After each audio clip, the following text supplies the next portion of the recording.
All right. This is the history's deadliest sniper. Simo Häyhä? Simo Häyhä? I don't know how to pronounce that. He'll do it for me. Videos for about 3 years now, and this is probably the most requested video ever. I've been making YouTube videos for about 3 years now, and this is probably the most requested video ever.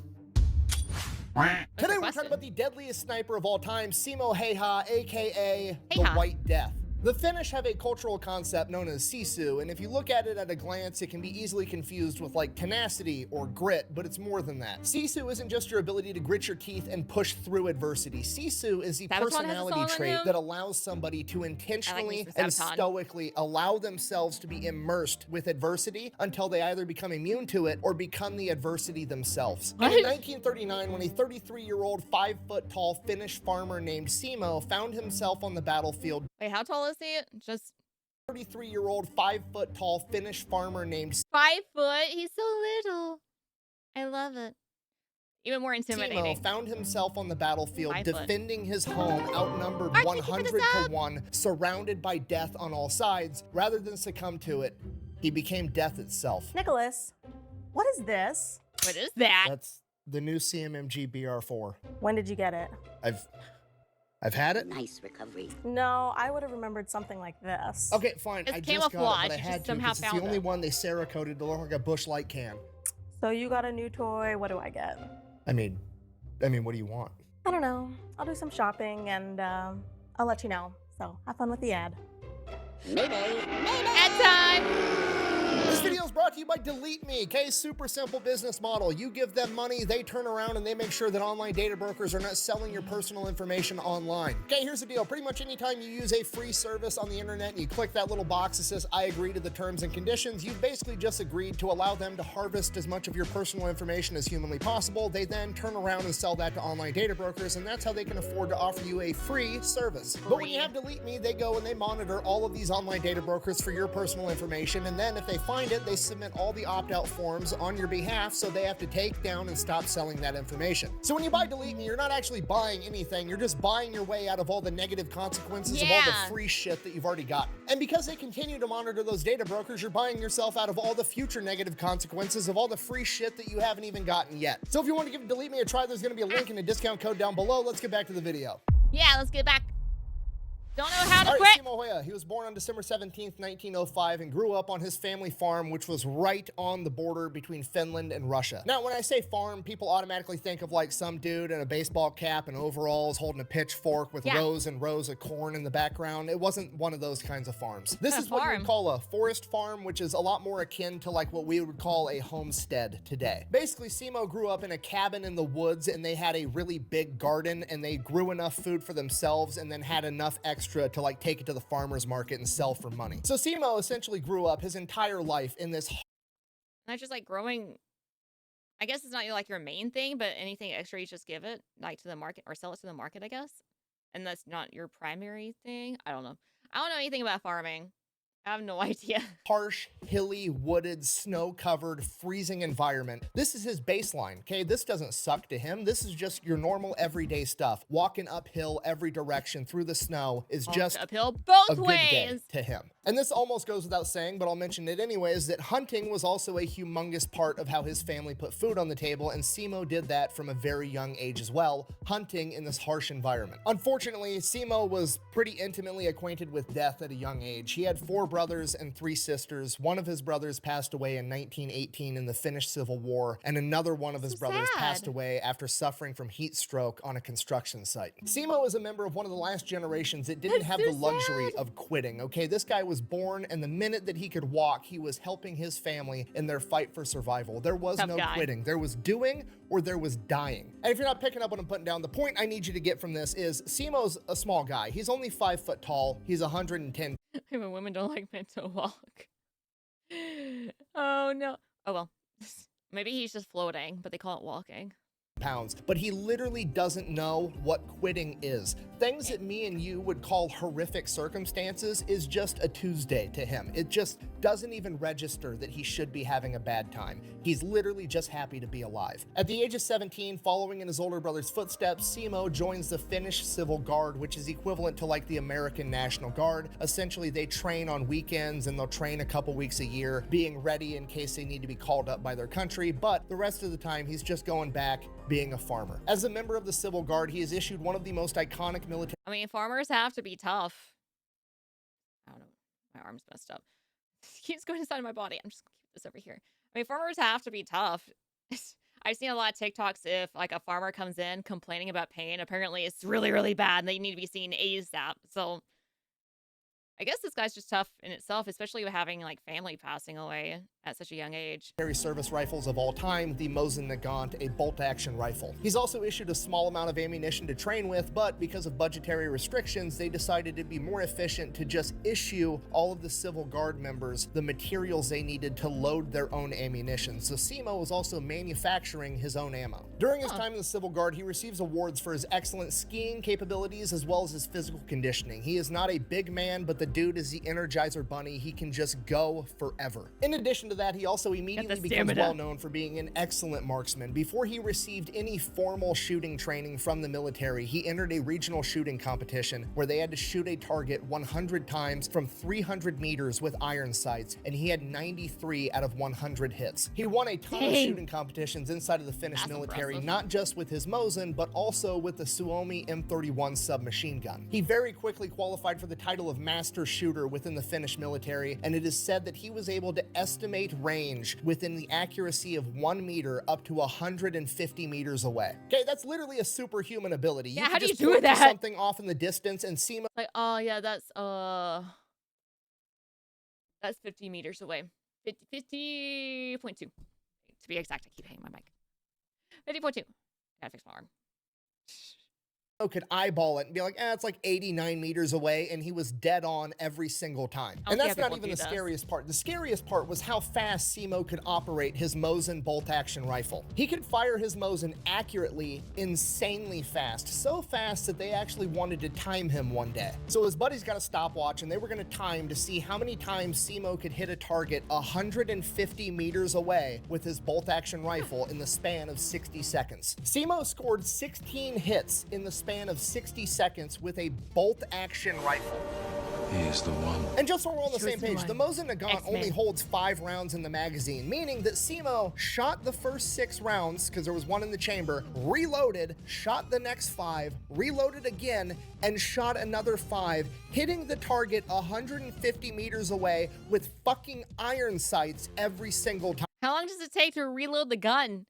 That's the impressive part. I need to know that. I need to know that. I'm sure it takes, you know, a minute because you got to put all the bullets and stuff in there, but shoot. Good career. Okay, if you don't know much about guns, this is the only bolt-action rifle I have, but he had to do something like fire 1, 2, 3, 4, 5, reload the gun, and then he did that 2 more times in 60 seconds with 100% accuracy. So Simo is just a natural superhuman level shooter. So this goes on for 2 years, and then at the age of 19, he ends up joining the Finnish active military because at this point in time, Finland has mandatory service of 15 months. And Simo gets attached to a bicycle battalion, which is it's something I honestly can't decide if it's hilarious or terrifying, the image of Simo rolling up to a battlefield on a bicycle. The sniper on his back. So he serves his 15 months in active duty military, nothing really going on at this point in time. Then he goes back into the Civil Guard and continues being a farmer. And that's pretty much all he's got going on for like the next decade. He's just in the Civil Guard, winning shooting competitions, going back home, taking care of his crops, and going hunting. Shelling.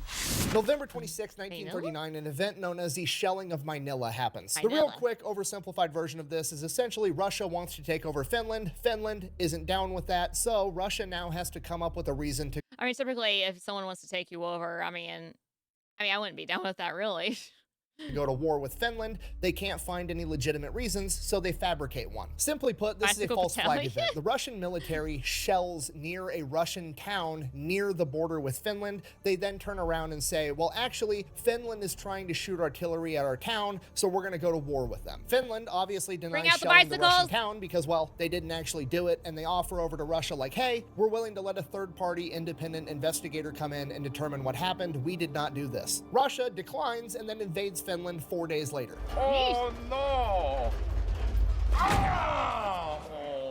Russia sends in 450,000 soldiers to attack Finland. Okay, to put that into perspective, the total population, not the military, the total population of Finland at this point in time is about 4 million people. So 25% of the entire Finnish population is getting sent in with guns to attack Finland. And those 450,000 Soviets are being backed up by the Soviet population of 168 million. Seems fair. Calling this a David versus Goliath type situation is putting it mildly. On paper, Finland doesn't stand a chance. But Finland does have a couple of things going for it because in the years leading up to this, Stalin conducted the Great Purge, essentially killing off all of his high-ranking and knowledgeable military leadership because he was worried that they were going to try to overthrow him. So by and large, the Soviet military at this point in time is pretty... Hey, you're going to be trained to do your job and do it well, but you can't do it too well. Okay? Can't do your job too well. Taking you out. That's just, it's crazy to me. Like, you train these guys, they're great at what they do, and they're like, nah, you're too good. Sorry, bye. You know too much. And the Finnish, well, they're Finnish. They've got that going for them, okay? If you've read enough history, you know there's a couple of quick life hacks if you want to live a long, happy life, you know, like don't smoke, eat a good diet, never try to fight the Filipinos in the jungle, and never try to fight the Finnish people in the snow. It's just a bad time. You merely adopted the dark. I was born in it. Now, for Simo at this point in time, he had just last year in 1938 gotten formal sniper training from the Finnish military. Not that he really needed it, but he does have that title now. And when the Russians attacked, Simo was actually out in the field doing a training mission with the civil guard, so he didn't find out the Russians attacked until the day after when he was immediately activated and put into duty. So he gets orders, reports to the front line, and his new company commander is a man by the name of Arne Utilainen, aka the Terror of Morocco. And this man, much like Simo, is a complete and absolute gangster, but instead of being a sniper like Simo is, he's a leader. He's leading men into battle that are going in heavily outnumbered. We're talking like 100 guys versus 5,000 men on the Kola front where they're fighting. So Utilainen's signature move, embracing Sisu and having no fear, would go out on the front lines in the middle of battle and sit in a rocking chair with gunfire and explosions going off, giving orders to his men to show them that they didn't have anything to fear. And Simo is now taking orders from this guy. Okay, shit's about to get real. Who do you take orders from? The guy in the rocking chair. They start digging trenches, laying out barbed wire, setting the front line. They end up fighting their asses off for 2 days straight. After that, they actually end up receiving orders to fall back a little bit, which they do. That becomes like Utilainen's thing. Like, we're not retreating unless we receive orders. We are going to stand here and fight till the bitter end unless ordered to do otherwise by our superiors. So they fall back, and Utilainen knows that Simo is like from this area. Like, his farm is right down the road. He knows the area. He knows the terrain. So he grabs Simo and he's like, hey, I need you to sneak behind enemy lines and start cutting all the telephone wires. To which Simo replies, and I quote, I'll try my best. And Simo's best is absolutely enough. He sneaks behind enemy lines. He's cutting all the telephone wires, just wreaking havoc behind enemy lines. Ends up making it back completely unscathed, at which point Utilainen is like, okay, this dude's super sneaky. He knows the terrain. I'm just gonna make him like my go-to sniper for all my shit. Shortly after this, on the Kola front, where Utilainen is in charge, there is a Soviet sniper that keeps taking out platoon leaders, okay? They're specifically targeting his officers, his best guys. Utilainen cannot have this happen. He turns to Simo,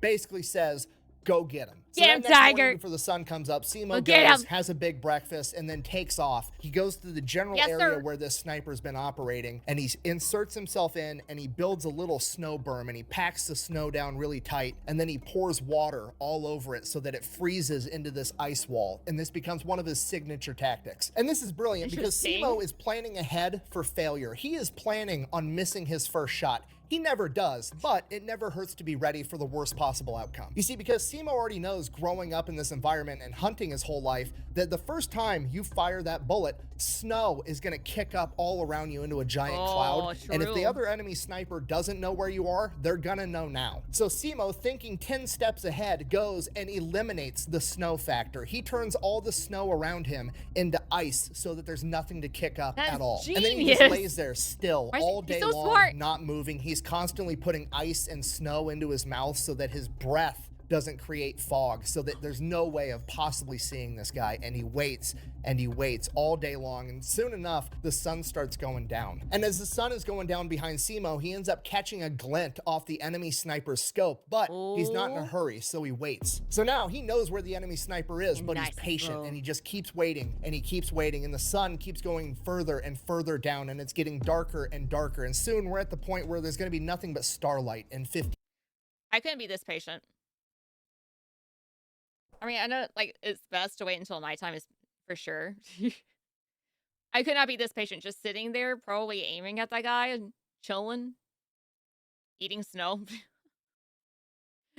Just sitting there waiting for the sun to go down. I mean, it kind of doesn't actually take that long, maybe like an hour to really from when it starts being sunset to actually nighttime, but I don't know. minutes. And at that point, the Soviet sniper just stands the fuck up out of nowhere. Like it was the bell just rang and it's lunchtime at the factory. He just gets up because his shift is over and he starts walking back to camp, and Simo drops him one shot straight to the head. What an idiot! So Simo reports back to Utalainen, hey, I did it. solved the problem, no issue. It's been like 18 hours and Simo's already got this guy down, and this guy's been wreaking havoc on his men for like a week and a half. So Simo is obviously super legit, at which point Utalainen basically just lets him off the leash. Like, hey, whatever you're doing, just Whatever you fucking think. keep doing it. Go win. You And this is got what this. Simo does every single day. He goes out, he builds his ice berm into a couple of different locations that he has already set up, and he is just picking off Russians left and right. And unlike other snipers at the time that were trying to prioritize high-value targets like officers, Simo absolutely was not, which makes sense because his family farm is right down the road. Like his family, his friends, where he grew up is literally under attack right now. If you were wearing a Russian uniform and he saw you, you were a dead man. Simo got asked about this later in life, and he replied,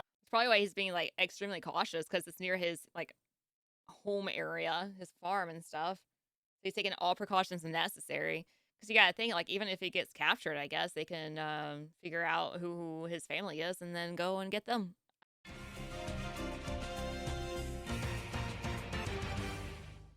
Hello, everyone. I'm Spit with Spit 6 News. We just received some breaking news that can change our lives. We have Spit on the scene right now, live, with someone who has vital details about this. Isn't that right, Spit? You are correct, Spit. I am standing here with Spit, who wants to share some amazing details with us. So, Spit, what would you like to tell the world? I just wanted to let everyone know about this amazing product called Gamer Subs. I got the dreadful tired and needed a boost, and Gamer Subs got me back up and moving. They also provide hydration and relaxation versions too.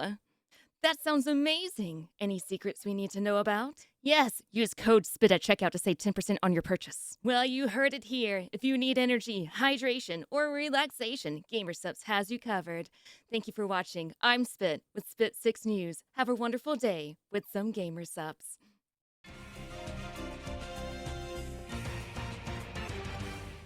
I guess that's what I'm thinking of.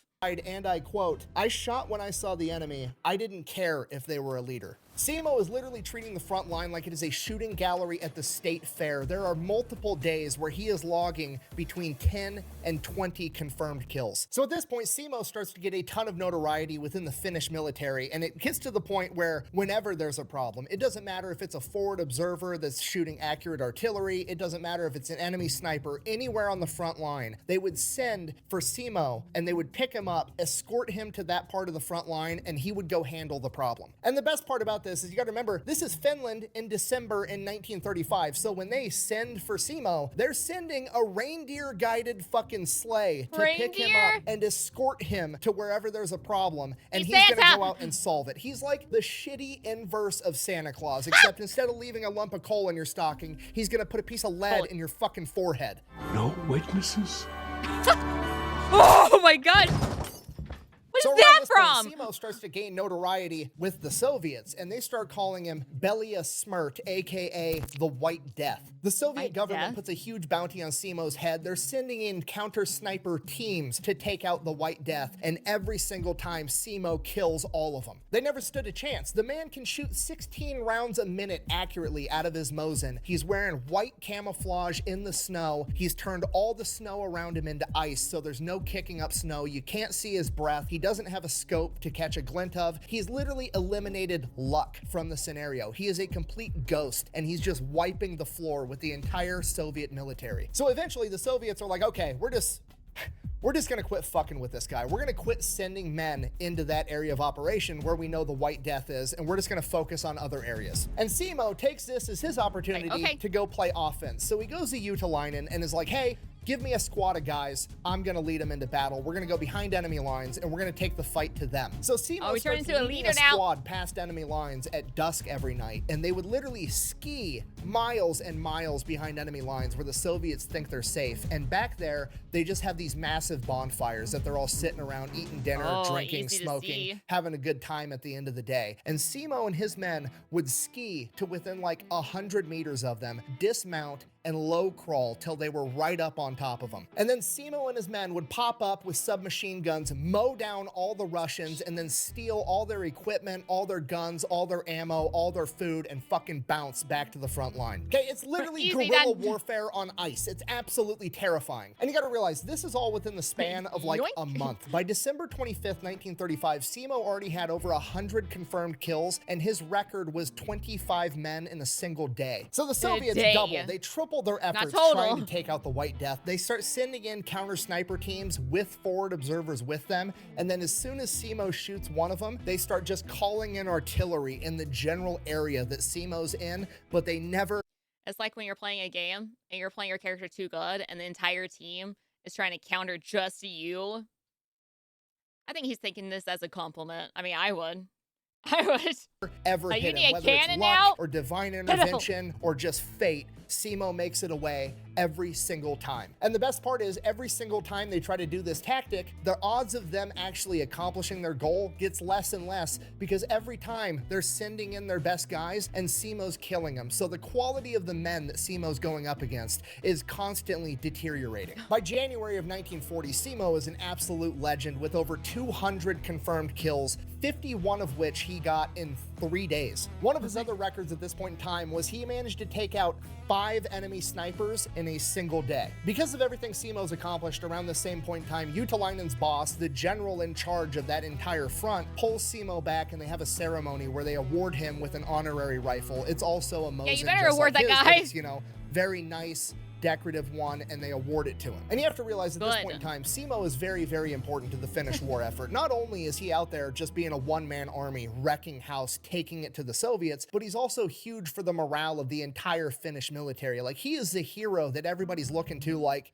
this guy's on our side. We might be able to win this. He is such a big deal that the general's wife knits him a pair of wool mittens, okay? It sounds like just like a nice pleasantry, but do you know how fucking gangster you have to be for the general's wife to feel motivated to knit you in particular a pair of mittens? That's so nice. That means the general is going home every night telling him, gotta make sure your hands are nice and warm when you're aiming your gun at the enemy. His wife, like, sweetheart, the White Death is the shit. He's the key to winning this war. He's everything right now. And the wife is like, oh shit, I better do something nice for this guy, because he's literally gonna save the whole country by himself. So Simo gets his ceremonial rifle, gets his wool mittens. He's also awarded a pocket watch, which at this point in time is a huge deal to have a watch. So he gets all that. And usually at this point in time, you know, bigger, more powerful countries like America would pull you back and use you for war bonds, parade you around the country, but they send Simo right back into action because they can't afford to not have him on the front lines. So Simo gets right back to work. He's playing cat and mouse with the Russians. Whenever they want to send men in, Simo picks them off. Whenever they don't want to send men in, Simo skis in with a squad, mows them down at their campfire. And this goes on for months. Simo just straight up farming the Russians for XP. And by March of 1940, the Russians grew impatient and they launch a major attack. And Simo said that the Russians just kept coming, just wave after wave, just meat wall tactics of, I'm gonna march my men into your... What if it's, you know, just the one guy and they're like, We don't know where he is. Just fire everywhere. Just shoot the cannons over there, over there, over there, over there. I don't know where he is. Just find him. Gunfire until you run out of bullets, and hopefully I've got more men. And during this time, Simo's not up hiding at his ice wall with his Mosin. There's too many Russians for that. He's on the front line leading a squad of infantry with his submachine gun, absolutely taking the fight to the Russians. Simo had actually said that he had heard rumors that the Soviets were using the machine guns on their tanks to basically force the men to march into gunfire, and if they wouldn't go, they would mow them down with the tank. And after seeing how many men were just coming straight at their lines, getting mowed down, Simo believed it. During this time, Simo set his all-time record for killing 40 men in a single day. Simo continues to lead his squad into battle until on March 6th at 2 p.m. when he feels what he describes as a suppressed bang inside of his mouth. He then said that he immediately felt his mouth was full of bone fragments and blood before losing consciousness. Simo doesn't know this yet, but he has just been shot in the face with an exploding bullet, which has actually been a war crime since the 1800s, but, you know, hey, so is launching a false flag event to invade Finland to begin with, so why stop at one? Simo is then scooped off the front lines and taken back to an aid station where he is triaged. Triage is the act of medics basically sorting out all of their patients to, you know, the people that need to make it to the hospital right now on the next truck to have a chance at surviving, the people that can, you know, lay here for a couple of hours and they'll probably be fine, walking wounded, and the final category, expectant, which basically means they're dead or they're going to die before they make it to the hospital, and we're not going to waste the space on the next truck. He is literally thrown into a pile of other dead Finnish soldiers. We don't know how much time passes, but eventually somebody ends up seeing Simo's foot moving in this, what is now a mass grave. They then end up getting Simo out, they get him to the hospital, and he is in a coma for the next 7 days. He then wakes up in the hospital on March 13th, 1940, the very same day the Soviets sign a peace treaty with Finland. Wait, so they just threw him on basically a dead pile? This man won't die either, shoot. Effectively ending the Winter War. Coincidence? I think not. You're supposed to be dead! Okay, now obviously I'm being facetious, but for real, there's a greater than a 0% chance that the Russian military got a memo like, hey, we thought we killed the White Death, we were wrong, he just woke up, and the Soviet Union is like, fuck this, I'm out. The Finns have the Terminator on their team. There's no other explanation. The dude has to be hacking, okay? He's got over 500 confirmed kills at this point by running around in the hills, no-scoping people, and then we shoot him in the face and he still doesn't die. Not only that, it was an exploding bullet. Literally a war crime because it's so deadly, and the dude just takes a 7-day nap about it and now he's going back into combat. No, we're done. Sign the armistice. Winter War's over. We've had enough. Now, the war ending is actually great news for Simo because now the hospitals aren't constantly under the threat of getting overrun by Soviets or getting hit with artillery, so they're going to actually be able to get him the surgeries and care that he needs to make the best recovery humanly possible. He spends the next 14 months in the hospital where he undergoes 26 reconstructive surgeries on his face and jaw. After those surgeries, Simo makes a pretty good recovery. He gets released from the hospital, he is released from his military duties, and unfortunately, part of the armistice between the USSR and Finland is that some of the lands that Finland had got relinquished over to the USSR, including Simo's farm. So the Finnish government actually gives Simo a new farm with a house roughly the same size, same type terrain, as close as he could get back to his old home. And from there, he just goes back to doing what he was doing before. He's farming, he's hunting, he's walking around in the woods by himself. He just goes back to doing his thing. For his service, he was awarded the 1st and 2nd class Medals of Liberty, the 3rd and 4th class Crosses of Liberty, and in 1941, he was nominated for the Mannerheim Cross, which is the Finnish equivalent of the American Medal of Honor. But unfortunately, that medal didn't actually get conceived until 1941, which is after Simo's service, so a lot of the paper pushers inside the Finnish government denied him getting the Mannerheim Cross because his, I guess his service was before that award existed. That wouldn't make sense. So he never actually got the Mannerheim Cross, but the man deserved it 1000%. The final stats for his short time in combat were 542 confirmed kills, 249 of which were from his Mosin Nagant with nothing but iron sights, and the rest were from his submachine gun. Now, these stats have been criticized by both, you know, historians in academia and internet comment sections today. aka a bunch of people that weren't actually fucking there, but these stats are validated by both his company commander and his company chaplain, the people that were there. And if that wasn't enough, which it should be, but you know, just in case you think it's not, in 2017, well after his passing, his nephew stumbled across Simo's personal memoirs that he had never published, never let anyone else see, that he had written down for himself. And in his personal writings, again, to himself, that he never tried to get published, that he would have absolutely no reason to lie on, he says that he killed well over 500 men. But ultimately, Simo didn't, whole and probably small wouldn't army. to this day if he was still around, care what you thought, because he wasn't doing it because he wanted the glory. He just went back to farming. He led a humble life. He didn't want to be known I just want to protect my farm. I mean, if that's your motivation, go for it. as the White Death. He just wanted to be left alone. That was his happily ever after, just understand. living on a farm, doing his own thing, and that's exactly what he got. Okay, worth noting, he passed away in 2002 at the age of 96. The Soviet Union fell in 1991, okay? Simo Häyhä took the fight to the enemy to a degree that no other singular human ever has in the history of the world, and then he gets shot in the face with an exploding bullet. Again, a literal war crime, shrugs it off, and then proceeds to live longer than the country that he went to war with. That's gangster as fuck. And that is the story of Simo Häyhä, the White Death, the farmer's son that rose to the occasion, defended his country against all odds, showing the enemy the true meaning of Sisu. Thank you for watching. Best way to support the channel is go buy some merch over at thefatelectrician.com. Quack bang out. Quack. The real moral of the story here is you should probably just be nice to everybody, because that little 5-foot guy at the grocery store might be the biggest badass of all time. He'll pummel you! But he'd be really good at Black Friday. Everyone's attacking each other. Like a TV or something.